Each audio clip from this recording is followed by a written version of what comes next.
வணக்கம். ஸ்ரீ சிவசூர்யா ஜோதிட வித்யாலயம் வழங்கும் கலச்சக்கரம். நான் சிவசூர்யா செந்தில்குமார், கோவில் நகரம், கும்பகோணத்திலிருந்து.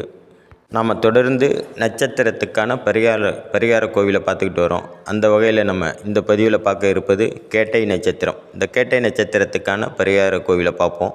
இந்த கேட்டை நட்சத்திரத்தின் 4 பாதமும் விருச்சிக ராசி மண்டலத்தில் இருக்குது. இந்த நட்சத்திரத்தின் அதிபதி யாருன்னு பார்த்தீங்கன்னா புதன் பகவான்.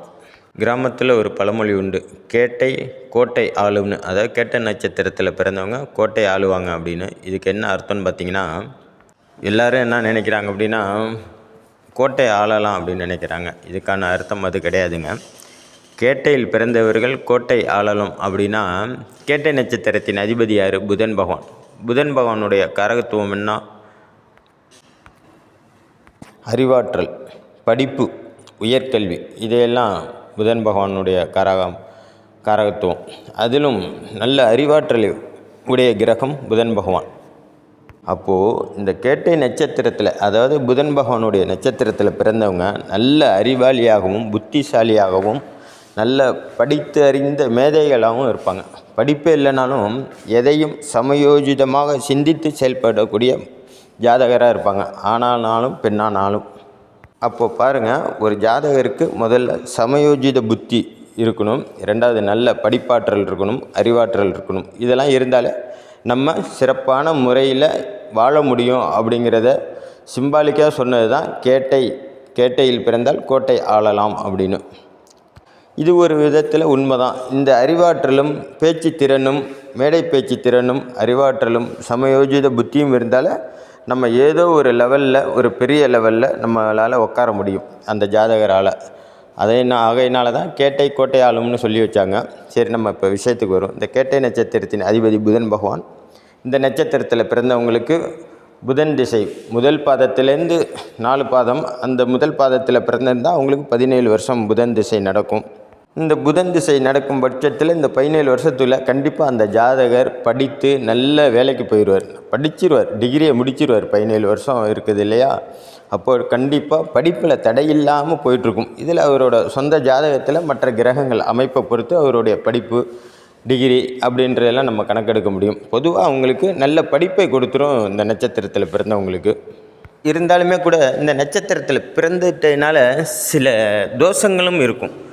ஆகையினால் இந்த நட்சத்திரத்தில் பிறந்தவங்களுக்கு முழுமையாக நன்மைகள் நடக்குமா அப்படின்னா அப்படி சொல்ல முடியாது. ஏன்னா ஒரு 60% நட்சத்திரத்தினால யோகங்கள் இருந்தாலும் 40% தோஷங்கள் இருக்கும். அது எந்த நட்சத்திரமாக இருந்தாலும் சரி தான். அதனால தான் ஒவ்வொரு நட்சத்திரத்துக்கும் ஒரு பரிகார கோவிலை வச்சுருக்கிறாங்க.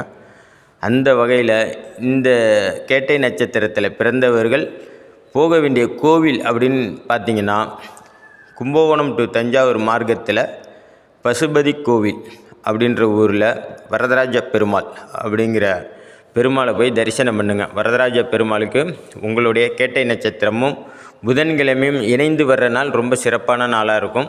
முடிஞ்ச வரைக்கும் உங்களுடைய சொந்த நட்சத்திரமான கேட்டை நட்சத்திரம், ஜென்ம நட்சத்திரம் இல்லையா, அந்த ஜென்ம நட்சத்திரத்தன்னைக்கு போய் பெருமாளுக்கு துளசி மாலை சாற்றி திருமஞ்சன சேவை செய்து பாருங்கள். அதாவது அபிஷேகம் பண்ணி ஒரு துளசி மாலை சாற்றி பெருமாளுக்கும் அம்பாளுக்கும் அர்ச்சனை பண்ணி பாருங்கள். அம்பாளுக்கு எப்போ நீங்கள் பெருமாள் கோயிலுக்கு போனாலும் அங்கே உள்ள தாயாருக்கு குங்குமத்தால் ஆன அர்ச்சனை செய்யணும்.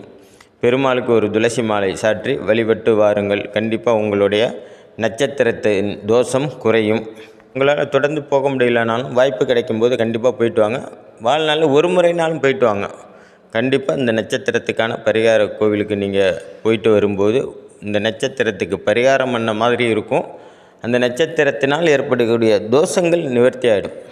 என்ன விஷயம், நட்சத்திரத்தினால் எப்படி தோஷம் ஏற்படுது அப்படின்னு பார்த்திங்கன்னா, உங்களுடைய பிறந்த லக்கணம் எந்த நட்சத்திர புள்ளியில் விழுதோ அந்த நட்சத்திர புள்ளிக்கு உங்களுடைய ஜென்ம நட்சத்திரம் நட்பு நட்சத்திரமா பகை நட்சத்திரமா அப்படிங்கிறத அவங்கவுங்க சொந்த ஜாதகத்தை பார்த்தா தான் தெரியும். ஆகையினால தான் நட்சத்திர தோஷம் ஏற்படும். லக்கண புள்ளி விழுந்த நட்சத்திரம் அப்படின்னா அது உங்களோட உயிர். ராசி சந்திரன் என்ற நட்சத்திர புள்ளி உங்களுடைய உடல்.